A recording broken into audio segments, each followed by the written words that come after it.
Time लिख लीजिए, सुबह 9:50 से लेकर के और दोपहर 2 बजे तक का ठीक मध्याह्न का समय श्राद्ध के लिए बहुत ही ज्यादा विशेष है, बहुत अद्भुत है। ऐसे समय में किया गया श्राद्ध पितरों को प्रसन्न करता है। पितर और देवता जब प्रसन्न हो जाते हैं तब श्राद्ध करने वाले को अंत में परम गति प्राप्त होती है। पितृ भक्तम दृढ़ व्रतम, धरती पर वो पुत्र बड़े महान हैं जो पितृ भक्त हैं, पिता के भक्त। कभी भी हमारी माताओं को अपने पति को ये नहीं कहना चाहिए तुम्हारे पिता ने तुम्हें क्या दिया। यदि तुम ऐसा कहोगे तो तुम्हारे पुत्रों के पुण्य कम होंगे, उनकी तरक्की में बाधकता हो जाएगी। पितरों की कभी आलोचना बुराई नहीं की जाती, वो तो चले गए ऊपर। और सच तो यह है कि वो तुम्हें धन भले ही नहीं दे पाए, कुछ कारण ऐसे बन जाते हैं कि माता पिता वो सही निर्णय नहीं ले पाते, कुछ हो जाते हैं ऐसे कारण, तमाम बातें होती हैं। लेकिन उनका आशीर्वाद इतना होता है कि वह नहीं दे पाए तो भी तुम आराम से बढ़िया जिंदगी जी रहे होते हो।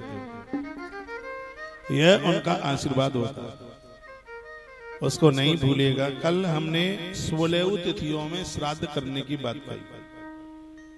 कहा गया युवानश्च मृता यस्या गृहे तेषां प्रदाप्ये, जिसके परिवार में कोई जवान मौत हुई है, शस्त्रेणु तो हता ये वही तेषां दद्यात्, शस्त्र से एक्सीडेंट में, कुएं में गिरकर, पानी में डूब के, आग में जलकर, बिजली के द्वारा, ये सब नाम लिखे हुए हैं। इस हिसाब से यदि किसी की मृत्यु हुई है तो उसकी तिथि भले ही कोई भी पड़े, जब तक चतुर्दशी 14 के उसका श्राद्ध नहीं होगा तब तक उससे तृप्ति और मुक्ति नहीं मिलेगी, ऐसा ग्रंथ में लिखा है।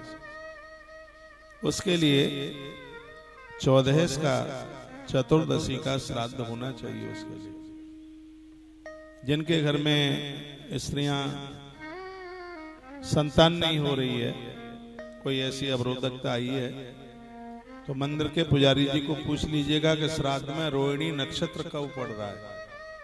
रोहिणी नक्षत्र वाले दिन ब्राह्मण को बुलाएं, उसके चरण धोएं और दक्षिण दिशा की तरफ उसका मुख करके पलाश की पत्तल पर या पीतल के बर्तनों में उसे भोजन कराएं।